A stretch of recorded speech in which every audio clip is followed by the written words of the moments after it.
آواز دیتی ہے ہر پاسو ٹکڑے زمین کربلا تو بلند ہیں آواز یہ لبیک لبیک یا امی الحسین چچا حسین میں حاضراں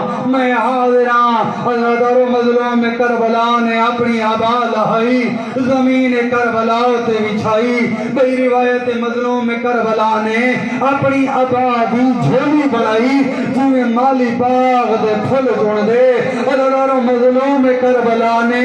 اپنے شہزادے قاسم دے ٹکڑے جسم دے ٹکڑے ہی میں چنین جنہیں مالی باغ دے پھل چن دے مظلوم کربلا نے گنڈی بنائیے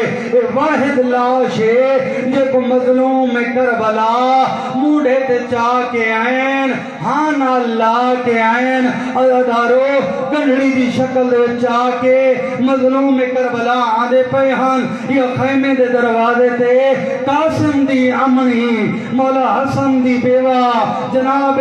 فروا دہلی کڑی آئی جناب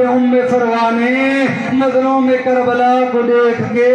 رو کہ آقا حسین میرے قاسم کو یتیم سمجھ کے چھوڑ آیا ہے میرے قاسم کی کیوں نے چاہیا مظلوم کربلا نے گنڑی اکم دائیے رو کے فرمینن بھر جائی اماں اپنا قاسم سنبھال جیڑا قاسم ملیے گنڑی دی صورت جے گھلنا یا ادادارو جناب فروا نے گنڑی چاہتی شہزادے کو خیام دے اندر گھنئی گنڑی زمین کربلا تے رکھی کھولی ساریاں بیبیاں جمع ہویاں روایت دے جملے ہی میں ہیں یا ایک واری جناب فروا رو کیا دی آقا حسین منت لا ایک واری کنڈکار ادادارو میرے استاد محترم پڑھ دے رہنن کریم کربلا نے کنڈ کی دیئے جناب فروا نے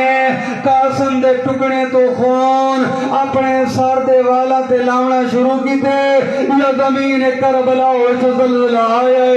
شہزادے دی لاؤ تے ٹکڑیاں دو تے کوہرام برپا ہوئے اور بی بی نے وین بلند کی تے کہیں دی آواز آن دیئے برباد مدینہ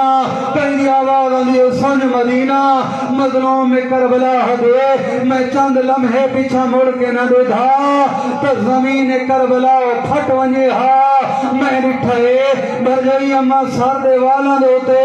قاسم دا خون بیٹی لین دیئے میں پوچھے بھر جائی اماں کیا بیٹی کریں گی رو کے آدھیے میں منت منی آئی جنہوں میرا قاسم سیرے پیسی میں سر پہ میری لے سا